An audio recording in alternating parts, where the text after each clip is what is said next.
Bon, alors, bonjour et bienvenue à ce nouveau cours de physique mise à niveau. On va couvrir la matière concernant le mouvement rectiligne uniformément accéléré. Donc, les objectifs du cours présent, c'est d'évaluer l'accélération, introduire le concept de vitesse instantanée, puis évaluer le déplacement dans un mouvement rectiligne uniformément accéléré qu'on appelle souvent un MRUA. Ok, là? Donc, comme le nom l'indique, c'est parce que c'est Oh, excusez, ça commence bien, hein? Ok, voyons. Un MRUA, mouvement rectiligne uniformément accéléré. Ok. Donc, dans le dernier cours, on a parlé de mouvement rectiligne uniforme. On avait vu que c'était des objets où la vitesse était constante, là. Donc, si on se rappelle rapidement, là, prenez un objet, regardez comment évolue sa vitesse en fonction du temps. Si sa vitesse évolue pas, autrement dit, si sa vitesse ne change pas, sa vitesse est constante, si on parle de mouvement rectiligne uniforme. Ok. Dans la MRUA, ce qu'on va voir, c'est que maintenant la vitesse de l'objet va pouvoir varier. Donc, si vous avez un objet dont la vitesse varie, si je regarde comment change la vitesse dans le temps, si je vois que la vitesse change, ok, ben, on va parler de mouvement rectiligne uniformément accéléré. Ok, qu'est-ce qu'on veut dire par uniformément accéléré? Ben, nous, on va se limiter aux objets dont l'accélération est constante. La question immédiate, c'est quoi l'accélération? Ok, ben, l'accélération d'un objet, on l'indique ici, on dit à quelle rapidité sa vitesse change. Donc, c'est le taux de variation de la vitesse. On se souvient, par analogie, le concept de vitesse, on avait dit, c'est comment varie la position en fonction du temps. Ok. Donc, c'était le taux de variation de la position de mon objet. Ben, l'accélération, elle, va être tout simplement le taux de variation de la vitesse. Ok.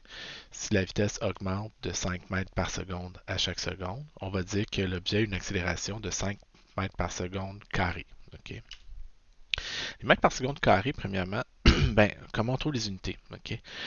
Le déplacement est donné en mètres, le temps en secondes. Donc la vitesse est donnée en mètres par seconde. L'accélération, qu'est-ce qu'on a? Une vitesse, c'est des mètres par seconde, qu'on divise par des secondes, ça donne des mètres par seconde carré. Donc les unités de l'accélération sont des mètres par seconde carré. C'est l'unité la plus abstraite qu'on va utiliser. J'aime mieux parler de mètres par seconde.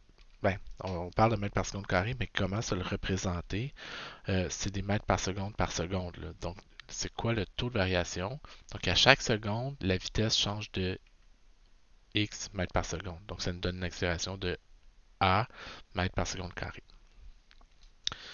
Euh, on parle du signe de l'accélération. Ben, nous, notre convention, ben, on va se, notre convention, c'est que par exemple, supposons que j'ai un objet qui se déplace dans cette direction-là. Ok. Ben, notre convention, c'est que toutes les quantités qui pointent dans cette direction-là sont positives. Donc, s'il se déplace par là, son déplacement est positif. S'il revient sur ses pas, son déplacement est négatif. Si sa vitesse pointe dans cette direction-là, ben, sa vitesse va être positive parce que la position augmente. Si sa vitesse pointe par là, si l'objet se déplace dans la direction-là, sa vitesse va être négative, sa position devient de plus en plus négative en valeur absolue. De plus en plus grande et négative, ou tend vers les négatifs. Mais pour l'accélération, ça va être la même chose. Quand l'accélération va être orientée, supposons que notre accélération pointe par là, comme l'accélération et la vitesse ont la même direction euh, positive, on dirait que l'accélération ici va avoir une accélération positive si elle pointe dans le même sens que la vitesse positive. Si l'accélération pointe dans le sens opposé à la vitesse positive, ben, l'accélération va avoir un signe opposé à la vitesse. Ce qu'on dit ici plus précisément, c'est quand un objet se déplace de plus en plus vite, son accélération a le même signe que sa vitesse. Ça veut dire que si l'objet va de plus en plus vite, l'accélération et la vitesse pointent dans la même direction.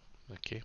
L'accélération nous indique dans quelle direction change la vitesse. Donc, si ma vitesse elle pointe comme ça, puis l'accélération est comme ça veut dire qu'un peu plus tard, la vitesse va être plus grande, puis la vitesse va être encore plus grande un peu plus tard. Okay? Si la vitesse et l'accélération pointent dans des directions opposées, ben, l'objet va aller de moins en moins vite. Okay? Donc, supposons que j'ai une vitesse qui pointe par là, mais que maintenant j'ai une accélération qui pointe par ici. Mais ça veut dire que la vitesse a tendance à grandir dans cette direction-là. Donc, la vitesse va diminuer. Attendez, là, je vais m'installer un peu mieux que ça. Donc, supposons que ma vitesse est comme ça. Supposons que mon accélération est comme ça, puis que ma vitesse, elle, est comme ça. OK. Donc, qu'est-ce que ça veut dire? Mais ça veut dire que ma vitesse va avoir tendance à augmenter dans la direction-là. Donc, ma vitesse, un peu plus tard, va être comme ça, comme ça, comme ça. Puis, à la limite, la vitesse va commencer à grandir dans cette direction-là. OK. Donc, ça, c'est comment varierait la vitesse en fonction du temps. Donc, l'objet va aller de moins en moins vite, s'immobiliser, puis après ça, aller de plus en plus vite dans l'autre sens. OK. Donc, règle générale, quand l'objet va de plus en plus vite, l'accélération a le même signe que la vitesse. Quand il va de moins en moins vite, l'accélération et la vitesse sont de signes contraires.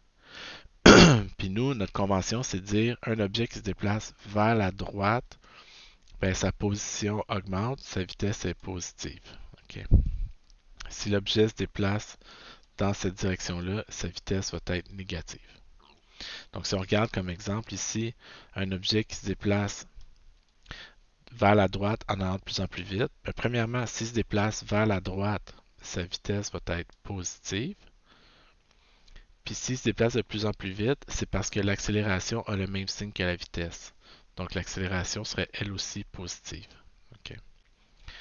Dans le cas, mettons qu'on fait C, okay, un objet qui se déplace vers la gauche en allant de moins en moins vite, mais si l'objet se déplace vers la gauche, sa vitesse est négative. S'il se déplace de moins en moins vite, c'est parce que l'accélération a le signe contraire de la vitesse. Donc l'accélération va être positive dans ce cas-là. Okay. On a aussi vers le haut, vers le bas. Notre convention, c'est vers la droite, les vitesses et les déplacements sont positifs. Vers le haut, les quantités sont positives aussi. Donc si l'objet se déplace vers le bas en allant de plus en plus vite, ben, comme il se déplace vers le bas, sa vitesse pour nous elle va être négative. S'il va de plus en plus vite, l'accélération a le même signe que la vitesse, elle est négative elle aussi. Okay.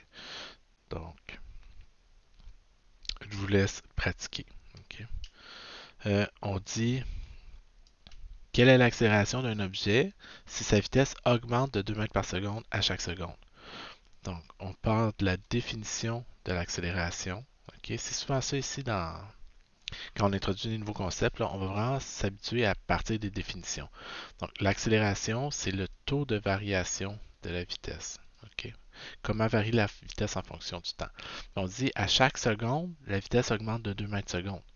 Donc, ça veut dire par exemple qu'elle passe de 0 à 2, à 4, à 6 à chaque seconde. Donc, le taux de variation, c'est 2 mètres par seconde à chaque seconde. Donc, l'accélération serait de 2 mètres par seconde carré. On demande à la question 3, quelle serait l'accélération d'un objet qui se déplace à la vitesse constante de 4 mètres par seconde? Bien, si la vitesse est constante, okay, on s'entend pour dire que la vitesse ne varie pas. Okay? C'est pas mal la définition d'une quantité constante, c'est qu'elle ne varie pas. Okay? Donc, si elle ne varie pas, okay, le delta V est toujours égal à 0. Okay? La vitesse ne varie jamais. Donc, l'accélération est égale à 0 quand la vitesse est constante. Okay? Ça, c'est quelque chose qui va revenir aussi. Okay? Donc, peu importe la vitesse, que mon objet aille vite ou pas, si sa vitesse reste constante, son accélération ne va jamais changer. Okay? Ça, c'est vraiment important de le comprendre. C'est la définition essentiellement de l'accélération. Comment on l'évalue? Okay? Bon, on vous donne une petite formule ici. Okay? D'où elle vient? On dit dans un graphique de la vitesse en fonction du temps, l'accélération est donnée par la pente de la droite. Donc, si on se souvient, okay, on avait, supposons qu'on prend un graphique de la position en fonction du temps, okay, qui variait comme ça. Mais ça, dans le cours précédent, c'est un mouvement rectiligne uniforme. On avait dit la pente de la position en fonction du temps me renseigne sur la vitesse qui est ici constante. OK? On sait que la vitesse, c'est le taux de variation de la position. Ben, faisons une analogie maintenant. OK? Supposons que, au lieu de représenter la position en fonction du temps, je représente la vitesse en fonction du temps. OK? La pente va me donner quoi ici? OK? Ben, nous, on dit le taux de variation de x en fonction de t, c'était la définition de la vitesse. Ici, on a quoi? Dans le graphique qu'on a ici, c'est le taux de variation de la vitesse par rapport au temps. Ben, ça, c'est la définition de l'accélération qu'on vient de voir. OK? Donc, la pente ici va me donner l'accélération de l'objet en fonction du temps. OK? Donc, si ça ne veut pas dire que ça, c'est pas vrai non plus. Donc, si on revient, je peux toujours me faire un graphique de x en fonction de t, puis regarder comment, là, on va y revenir plus tard, là, OK? Mais la vitesse, c'est le taux de c'est le taux de variation de la position. C'est juste que si la vitesse change, le taux de variation change ici, donc la pente change dans le graphique de la position. C'est pour ça que j'ai tracé une parabole. Mais si vous avez le graphique de la position, vous prenez la pente, ça va vous donner la vitesse en fonction du temps. Vous prenez la pente, ça va vous donner l'accélération en fonction du temps. Donc c'est pour ça qu'on précise ici, dans un graphique de la vitesse en fonction du temps, l'accélération est donnée par la pente. OK? Donc, si je me concentre sur mon graphique de la vitesse, OK? Donc, si je me concentre sur le graphique de la vitesse uniquement, puis que je vous donne quelque chose comme ça ici, OK? Puis que je vais prendre deux points séparés par un intervalle de temps de delta t secondes. OK? Supposons qu'au début ici, ma vitesse initiale était VI, qu'à la fin était rendue égale à VF. OK? Comment on calcule, OK, la pente? OK? Vous vous souvenez sûrement. La pente, c'est un delta Y sur un delta X. OK? La variation d'ordonnée sur la variation d'abscisse. Donc, vous avez quoi? C'est Y final moins Y initial sur X final moins X initial. Le Y final, c'est quoi? C'est ma vitesse finale ici. OK? Le Y initial, c'est mon V initial sur le temps final. Puis le temps final moins le temps initial. On avait dit, nous, que nos événements étaient séparés de delta t secondes. Là. Donc, TF moins TI est égal à delta t. Donc, je peux écrire l'accélération comme étant VF moins VI sur delta t. OK? Ça part de la définition de la pente. OK? De la même façon qu'on avait la vitesse qui était XF moins X initial sur delta t. Dans le cas précédent, déplacement delta X sur delta t. OK? Donc, c'est vraiment une analogie directe à faire entre les deux.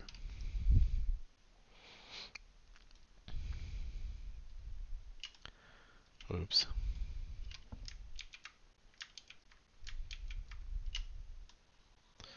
Donc, qu'est-ce qu'on nous dit? On nous dit, application numérique ici, un fabricant d'automobile prétend que son nouveau modèle, initialement immobile, peut atteindre 150 km/h en 9 secondes. Calculer l'accélération de l'automobile en mètres par seconde carré. Donc, la définition de l'accélération, souvent, là, comme je vous dis, on va partir des définitions. OK? L'accélération, c'est vitesse finale moins vitesse initiale divisé par intervalle de temps. OK? Qu'est-ce qu'on a comme information dans l'exercice? On dit initialement immobile, donc nécessairement sa vitesse initiale est nulle. Sa vitesse finale est de combien? 150 km/h en mètres par seconde. Donc 150 km/h à transformer en mètres par seconde. Si on se souvient comment faire.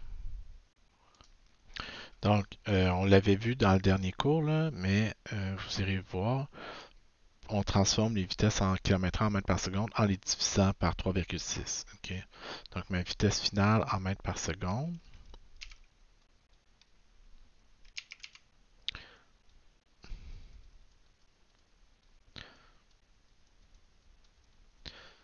Donc, ça donne 41,7 mètres par seconde. OK? Ce qui permet d'évaluer l'accélération. Vitesse finale 41,7. Vitesse initiale 0. Combien de temps ça a pris pour se faire? Ça a pris 9 secondes. OK? Donc l'accélération va être de 41,7 divisé par 9. M'excuserez, là, mais je le pitonne en même temps que je vous parle. Donc 4,6 secondes environ. Pardon, mètres par seconde carré. Donc ça veut dire que la vitesse de l'objet augmente de 4,6 mètres par seconde à chaque seconde. Puis comme 4,6 mètres par seconde, c'est 16,7 km/h, on dit la vitesse augmente en moyenne de 16,7 mètres par seconde à chaque seconde pendant 9 secondes. Donc, elle va atteindre 16,67 fois 9, 150 au bout de 9 secondes. OK? Si on y va avec les définitions, encore une fois, à la question 5, on dit un objet qui se déplace en ligne droite a initialement une vitesse de 4 mètres secondes vers la droite. 6 secondes plus tard, la vitesse est de 3 mètres secondes vers la gauche. Quelle a été l'accélération? L'accélération, c'est la vitesse finale moins la vitesse initiale divisée par l'intervalle de temps. Donc, qu'est-ce qu'on nous donne dans la question? Sa vitesse initiale, 4 mètres secondes vers la droite, donc plus 4 mètres par seconde. Sa vitesse finale, on dit 3 mètres secondes vers la gauche, donc moins 3 mètres par seconde. Puis tout ça a pris 6 secondes. Donc, vitesse finale, moins 3, moins vitesse initiale, 4, divisé par 6. Ça donne une accélération de moins 7, de moins 1,67, de moins 1,16, moins 1,17 mètres par seconde carré. OK? Donc, on remarque que l'accélération est négative. OK? Donc, à la question suivante, on dit un objet qui se déplace avec une vitesse de 5 mètres secondes vers la gauche subit une accélération de 3 mètres secondes carré vers la droite. L'objet va-t-il de plus en plus vite ou de moins en moins vite? Ben, initialement, sa vitesse est de... Une seconde. Sa vitesse initiale est de 5 mètres secondes vers la gauche. Donc, nous, on se souvient, ce qui est vers la droite est positif. Donc, sa vitesse initiale va être de 5 mètres secondes, alors que son accélération est de 3 mètres secondes vers la droite. Donc, l'accélération pointe vers les positifs, 3 mètres par seconde positive. Mais par définition, l'objet va aller de moins en moins vite parce que la vitesse et l'accélération ont des signes opposés. Donc, on vous demande ensuite de trouver sa vitesse au bout de 1,2 secondes. Donc, en A, il va de moins en moins vite.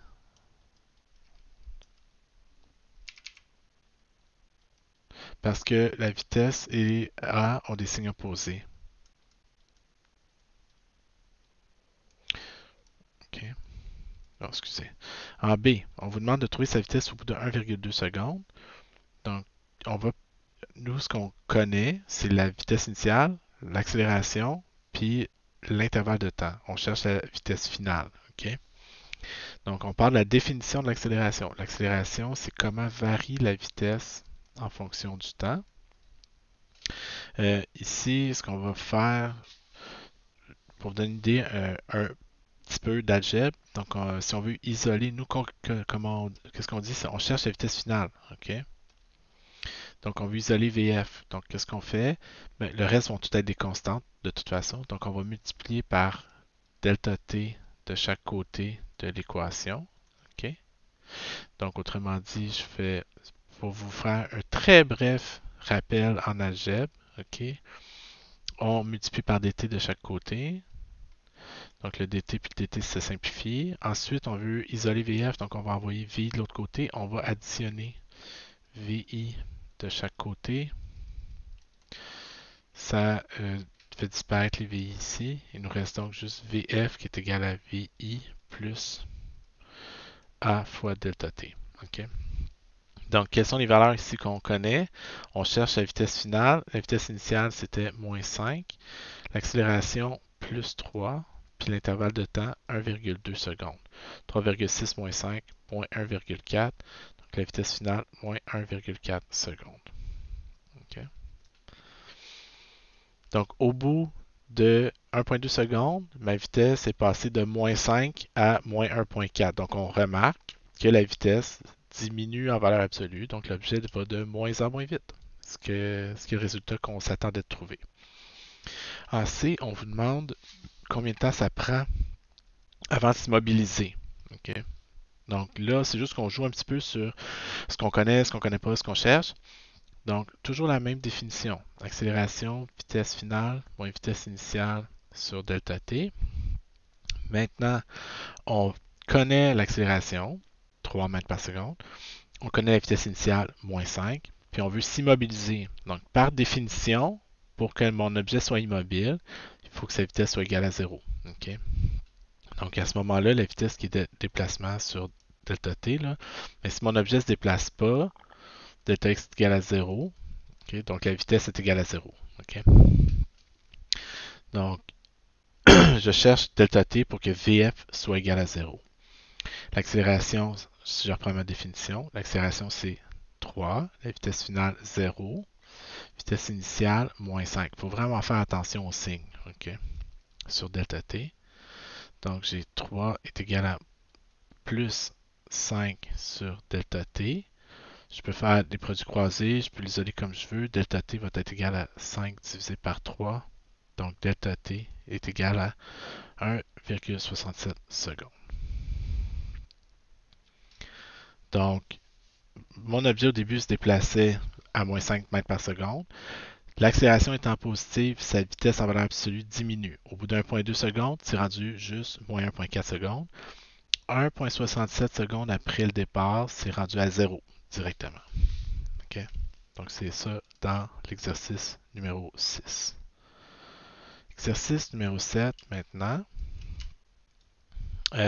Ici, on vient avec les graphiques. Okay? Donc, voici mon graphique que j'ai juste recopié. Là.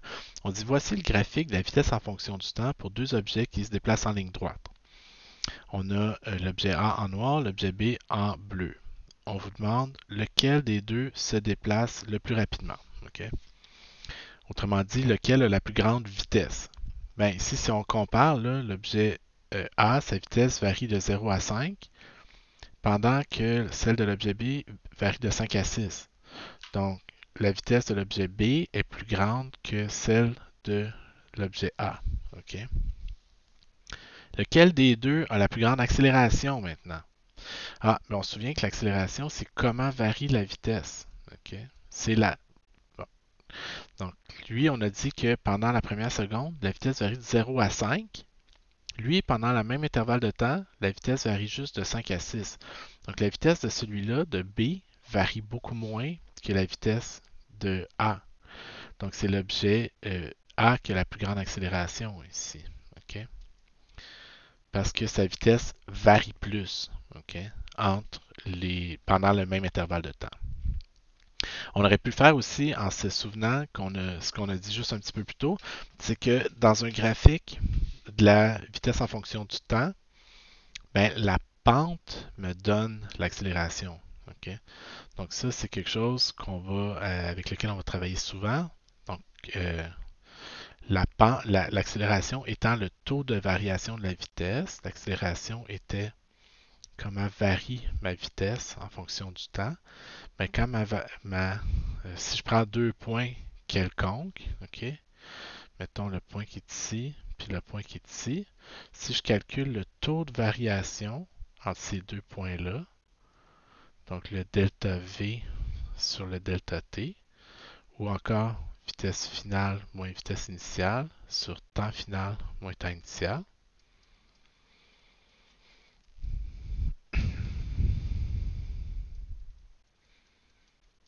Donc, je peux prendre, comme la pente est constante ici, là, je peux prendre n'importe quel point pour évaluer la pente. Moi, j'en prends deux semis au hasard. Donc, la vitesse finale moi, que j'ai pris, c'est 4. La vitesse initiale que j'ai pris, c'est 1. le temps à la fin 0,8 moins le temps au début 0,2. Donc j'ai 3 sur 0,6. Si je fais ça, ça donne 5 mètres par seconde carré. Okay? Donc ça, c'est l'accélération de l'objet A. Okay? Si je cherche l'accélération de l'objet B, ben, je vais faire de la même façon. Je vais prendre deux points, mettons lui, puis lui. Donc l'accélération de l'objet B, ok. Ça c'est l'accélération de l'objet A. On peut s'habituer à utiliser des indices comme ça, ok. Donc parce qu'il y a deux fois une accélération, mais qu'est-ce que j'évalue? Ben ici c'est l'accélération de l'objet A. Donc même pour être un petit peu maniaque, j'écrirais variation de vitesse de l'objet A. Ici, variation de vitesse de l'objet B. Donc ça va être la vitesse finale qui est 6, moins la vitesse initiale qui est 5. Sur l'intervalle de temps, ben, il y a une seconde entre ces deux événements-là, donc c'est 1 moins 0. Donc ça me donne une accélération de 1 mètre par seconde carré. Donc on voit bien que l'accélération de A est beaucoup plus grande que celle de B. Okay? Donc ça devient un petit peu plus touché si on vous demande quel est le déplacement de l'objet A entre 0 et 0,8 secondes. Donc comment on va faire ça? Okay? Bien, ça ici, on va procéder par analogie. OK? Donc, imaginons que on se souvient, dans le dernier cours, on avait parlé du lien entre le déplacement, entre la position en fonction du temps, puis la vitesse en fonction du temps. OK? Donc, supposons qu'on avait un objet qui se déplace comme ça. OK? On avait dit la vitesse, c'est la pente dans le graphique de la position. Donc, je vais prendre la pente, puis ça va me donner la vitesse en fonction du temps. Donc, si comme ma pente est constante, ben, ma vitesse va être constante parce que la vitesse, c'est la pente de x. Okay? À l'inverse, on avait dit, si je prends dans ce graphique-là deux points, puis que j'évalue l'aire sous la courbe, l'aire sous la courbe me renseignait sur le déplacement. Donc, pendant un intervalle de temps delta t, j'étais capable de calculer le déplacement qui était simplement le produit de v puis delta t. Ça, c'était dans le cas d'un MRU. Là, okay? Mouvement rectiligne uniforme. Mais l'aire sous la courbe me renseigne euh, l'aire me renseigne sur le déplacement. Ben, donc, si je prends ce graphique-là puis j'évalue l'aire, ça va me renseigner sur le déplacement. L'aire sur la courbe. Bon, ben maintenant, qu'est-ce qu'on va faire? On dit, supposons que la vitesse varie de façon linéaire, ok, comme on vient de voir. Donc, j'ai un graphique de la vitesse en fonction du temps. Puis la vitesse varie de façon linéaire comme ça. Ok? Vous remarquez que ici, okay, j'ai tracé essentiellement la même droite. Okay? Sauf qu'au lieu d'être, on parle plus du déplacement ici, on parle de la vitesse. Donc dans un MRUA, si j'ai un graphique de la vitesse en fonction du temps, je peux évaluer la pente. Qu'est-ce que vous pensez que ça donne? On vient de le dire, ça me renseigne sur l'accélération de mon objet. Okay? Nous, on travaille avec des objets dont l'accélération est constante. On est en M, R, U, A. OK? Bon, ben, c'est correct ça, OK? Mais ce que ça veut dire, c'est que ça veut dire que ça doit être aussi toujours vrai, OK? Donc maintenant, si je reviens à mon graphique, la position en fonction du temps, OK? Là, ici, je vais observer une courbe différente. Ça, je vais revenir sur l'allure de la courbe. Là. Ce qu'on disait, c'est pour passer de la position à la vitesse, il fallait que je prenne la pente. Puis, si je voulais l'air sur la courbe ici, ça allait me renseigner sur le déplacement. Okay? Si je prends l'air, ça va me renseigner sur le déplacement. Okay? Donc, qu'est-ce qu'il me reste à faire par analogie? Puis, on va vérifier en l'air la semaine prochaine que c'est vrai. Okay? L'air sous la courbe devrait me renseigner sur le déplacement. Donc, quand j'ai un graphique de la vitesse en fonction du temps, l'aire sous la courbe me renseigne sur le déplacement. Ça, c'est toujours vrai. OK? Ce qui change, c'est qu'en 0 et 0,8 secondes, ici, ben, comme la vitesse change, j'évalue pas le déplacement de la même façon. OK? Donc, pour l'objet A, de 0 à 0,8 secondes, OK? De combien? Ben, ici, c'est facile. Ici, c'est juste un triangle. Donc, là, sur la courbe, euh, OK? Ben, de 0 à 0,8, je veux évaluer la surface de ça ici. C'est un triangle. OK? C'est quoi la formule pour trouver la surface d'un triangle? Base fois hauteur divisé par 2. Donc, base, 0,8 secondes. OK? Fois hauteur, c'est la vitesse finale, divisé par 2. Donc, 0,8 fois la hauteur, 4 divisé par 2. Ça me donne une surface de 3,2 divisé par 2, 1,6 mètres. OK? Ça va correspondre au déplacement de l'objet A. Quelles sont les unités de ça? D'ailleurs, juste une petite parenthèse, est-ce que ça a de l'allure? OK? On multiplie un temps qui est en mètres. Oui, Mathieu, excusez. Gros avant-midi. Hmm. Un delta t, c'est des secondes. Une vitesse, c'est des mètres par seconde. Puis 2, c'est une constante. Donc, il me reste juste des mètres. C'est bien les unités d'un déplacement. OK? Si on vous demande de trouver le déplacement de l'objet B en 0 et 0,8 secondes, ben là, il va falloir juste faire un petit peu attention. OK? Pourquoi? Parce que maintenant, c'est plus. Voyons, excusez, là, je ne suis pas encore super habile. Donc, on veut là sous la courbe de 0 à 0,8 secondes. Donc, 0,8. On veut là sous la courbe ici. OK. Celle-là, c'est quoi la différence? C'est que c'est un trapèze, en fait, là sous la courbe ici. OK. Comment évaluer l'aire d'un trapèze? Si vous vous souvenez, il y a une petite formule. L'aire d'un trapèze, c'est petite base plus grande base fois hauteur divisé par 2. Qu'est-ce qui est quoi? D'où ça vient? Ben, imaginez que j'ai un trapèze qui est comme ça. Ça, c'est dans ma définition, la petite base, la grande base, la hauteur. D'où vient cette formule-là? Ben, si on ne se souvient plus, on va prendre un trapèze, on va le flipper, puis on va mettre un deuxième ici. Ça mesure B, B, H, B, B, H. Ça donne un grand rectangle dont la surface est H fois B plus B.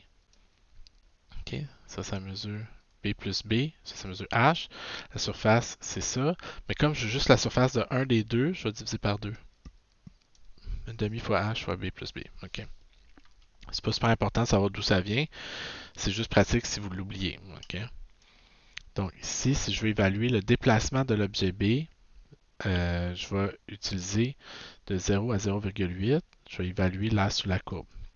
Donc j'ai besoin de une demi fois la hauteur qui est 0,8 secondes fois petite base plus grande base. Donc ici, ça mesure 5. Puis elle mesure combien? C'est 5,8 à peu près là. C'est pas important exactement c'est quoi là. Mais ça augmente de 1 mètre par seconde carré. Donc ça augmente à 5,8 ici. OK. Donc une demi fois 0,8 fois 10,8. Ça donne ça, je ne suis pas encore super en calcul mental à ce point-là.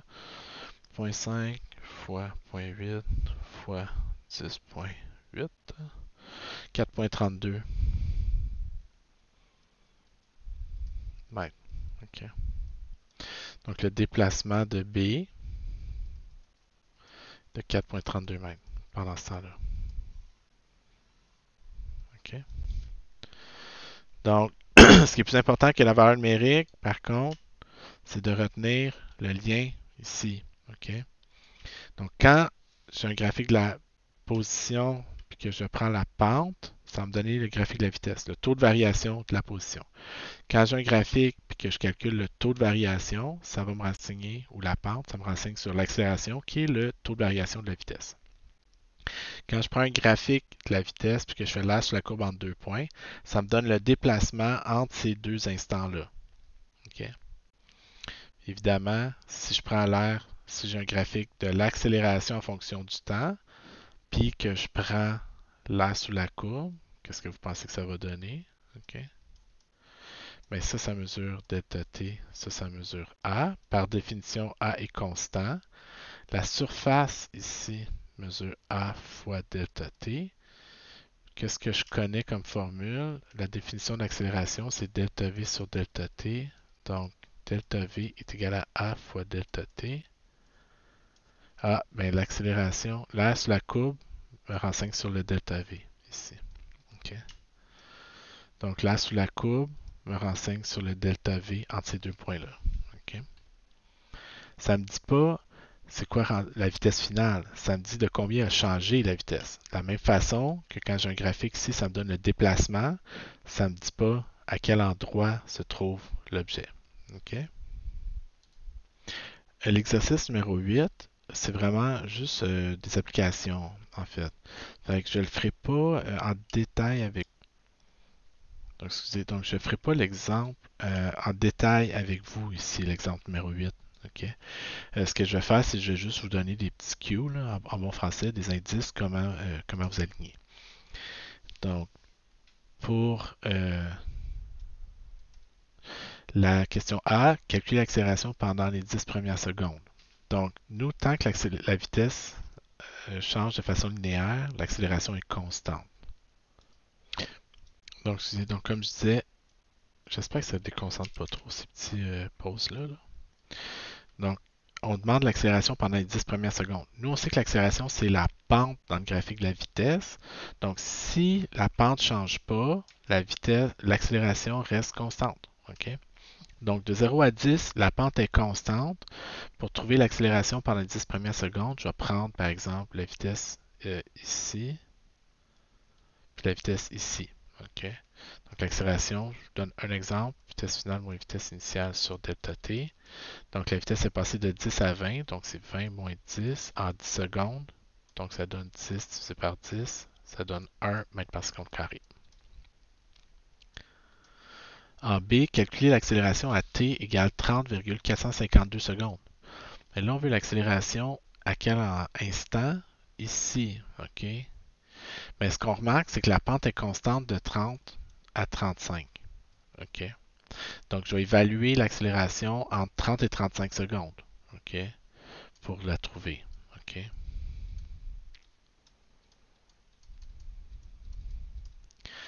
En C, calculer l'accélération à 15. Donc, j'ai besoin de la pente ici. Elle, c'est facile. C'est 0. Déterminer le déplacement entre 0 et 20. Donc, j'ai besoin de l'air sous la courbe de 0 à 20 secondes. Donc, en D, j'ai besoin de l'air sous la courbe ici. OK? Ça va être la réponse à D. En E, trouver la distance parcourue entre 0 et 20. Ben là, est-ce qu'il y a une différence entre la distance et le déplacement? Dans ce cas-là, non, il n'y a pas de différence parce que la vitesse est toujours positive, donc mon objet s'éloigne toujours dans la même direction. Il ne revient pas sur ses pas, donc il n'y a pas de différence entre la distance et le déplacement. Trouver le déplacement entre 20 et 50 secondes. Oh, là c'est un petit peu plus compliqué. Ouais. Pourquoi? Imaginez que vous avez l'objet à 20 secondes. Sa vitesse est relativement grande et positive. Donc l'objet se déplace vers la droite. Comme sa vitesse diminue, l'objet se déplace vers la droite de moins en moins vite, va s'immobiliser. Après, à partir de 30 secondes, commence à avoir une vitesse négative de plus en plus grande. Donc l'objet va aller de plus en plus vite en revenant sur ses pas. Donc, il va faire un déplacement négatif ici. OK? Donc, il faut faire attention. Quand on parle de déplacement, Quand la vitesse est positive, le déplacement est positif. Quand la vitesse est négative, le déplacement est négatif. Donc, quand je fais l'air sous la courbe, je dois tenir compte du signe. OK? Donc, de 20 à 25, j'ai un déplacement positif. Puis, ici, je vais avoir un déplacement négatif. OK? Puis, je veux trouver le déplacement total, qui va être la somme de ces deux déplacements positifs et négatifs-là. OK? On le fera, au pire, on le fera en live là, la prochaine fois. Déterminer la position en 15 secondes. Ben, ce qu'on calcule de 0 à 15 secondes, il faut faire attention. Il faut se souvenir que ce qu'on évalue, quand on évalue ça, on recommence. Ce qu'on évalue, là, quand on évalue l'aire sur la courbe, c'est qu'on évalue le déplacement de l'objet. Donc, si je veux trouver sa position, moi, je peux commencer par calculer l'aire sous la courbe de 0 à 15. Ça va me renseigner sur le déplacement entre 0 et 15. OK? Ce qu'on cherche, par contre, c'est la position de l'objet. Quel est le lien entre le déplacement et la position? Ben, le déplacement, c'est position finale moins position initiale. Puis, si vous remarquez, dans le texte de la question, on vous donne la position initiale de l'auto est de 50 mètres. Donc, on vient d'établir c'est quoi le déplacement. OK, on vient de trouver ça. On connaît ça qui est 50 mètres. Ça nous permet de trouver la position finale de la voiture. Ça va être le même exercice à 45 secondes. OK. Donc ça, c'est pour ce qui est des graphiques de la vitesse dans le MRUA. OK. Donc, à la question 9, on vous demande, c'est une question avec des graphiques pour vraiment pratiquer ça. Donc, on vous demande, pour chaque graphique, indiquer si l'objet va de plus en plus vite, de moins en moins vite, ou si la vitesse est constante. OK? Donc, on veut juste savoir, autrement dit, l'accélération est-elle positive, négative ou nulle? Okay? Si l'accélération... Ouais, excusez, non, on vous demande si l'objet, si la grandeur de la vitesse augmente. OK?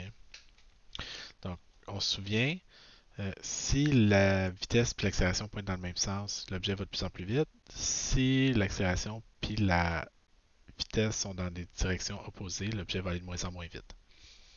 Donc, si on dit, on vous donne un indice dans le graphique de la position en fonction du temps, la pente de la tangente donne la vitesse. Donc ici, par exemple, prenons l'exemple B pour commencer. Dans l'exemple B, la vitesse, la pente de la vitesse me donne l'accélération. Ici, c'est assez évident que l'objet va de plus en plus vite. Au début, sa vitesse est nulle. OK? Puis rendu ici, sa vitesse est grande. Donc l'objet va de plus en plus vite. Ici, qu'est-ce qu'on a? On a un objet, on vous donne la même courbe, sauf qu'ici, c'est un graphique de la position. OK? Donc nous, on veut savoir si la vitesse change. OK? Donc ici, la pente dans le graphique de la position est constante. Donc si la pente dans le graphique de la vitesse est constante, ça veut dire que la vitesse est constante. Ça veut dire que la vitesse ne change pas. OK? Si on regarde en A, on a un graphique de la position en fonction du temps. Au départ, la vitesse est comment? La vitesse au départ, la pente ici de la tangente est grande et positive. Donc la vitesse initiale est grande et positive. Plus tard, la pente devient égale à 0. Donc la vitesse va être nulle. Au début, la vitesse était grande et positive. À la fin, la vitesse est 0. Donc la vitesse va de moins en moins vite. OK? Donc c'est vraiment des petits exercices pour se familiariser avec les graphiques. Ici, qu'est-ce qu'on a? Ici, au début, la pente est très faible de la tangente. À la fin, la pente de la tangente est grande et positive.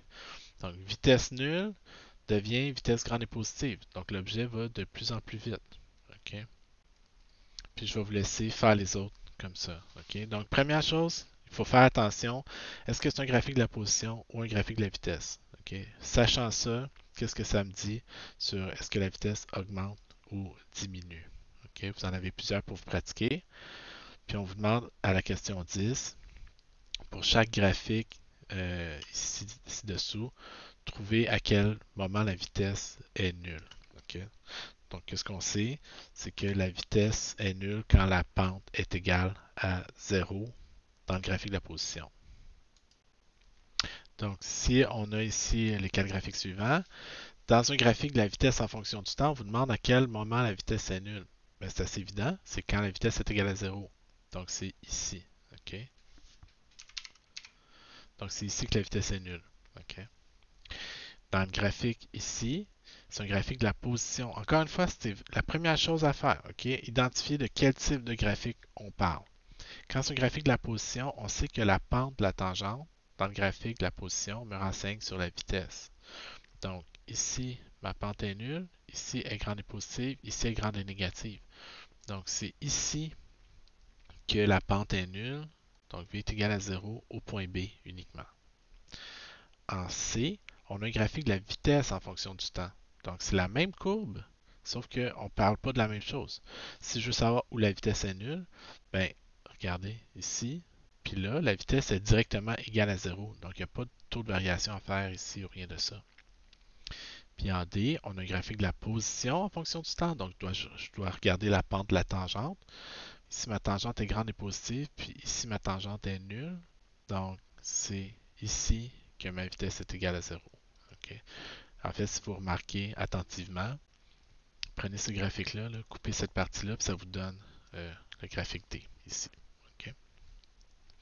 Donc ça, c'est ce que je voulais vous montrer pour comment vous habituer à manipuler les graphiques. L'exemple numéro 11, c'est un exemple de révision. OK, vraiment, là. Je vais juste vous donner un petit indice pour vous pratiquer. Puis le conseil est suivant, juste de faire attention, OK? Parce que là, premièrement, on a un graphique de vitesse en fonction du temps. Qu'est-ce qu'on sait? Que l'aire sous la courbe est égal, OK?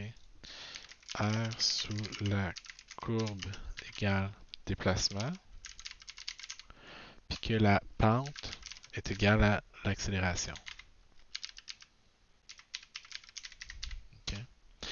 L'affaire, par contre, à laquelle il faut faire attention, c'est que si je vous demande l'aire sous la courbe, OK, c'est pas d'aller chercher toute la grande surface ici, OK? C'est pas ça, OK? L'aire sous la courbe, c'est toujours par rapport à 0 qu'il faut l'évaluer. Donc, voyons. Pourquoi ça veut... Ah, ça veut pas faire undo, OK? Donc, l'aire sous la courbe, c'est toujours, puis là, c'est pour ça que je vous suggère de faire ça, de tracez-vous une ligne à 0 ici, OK? Donc, l'aire sous la courbe est toujours mesurée autour de ça. Donc, ça va être, le déplacement va être ici positif parce qu'on est en haut de 0. Le déplacement ici va être négatif parce qu'on est en bas de 0. Donc, quand vous avez des graphiques comme ça, faites attention. Moi, je me mets une grosse ligne à 0 là, pour vraiment distinguer là où le déplacement est positif de là où le déplacement est négatif. Okay? Donc, sachant ça, vous allez être capable de trouver les réponses aux questions suivantes. C'est de la révision. Partez des définitions. OK? Donc, c'est pas mal ça qu'on a vu aujourd'hui. Donc, on va revenir là-dessus dans les prochains cours, là, puis on va voir un petit peu plus les équations qui caractérisent le mouvement rectiligne uniformément accéléré.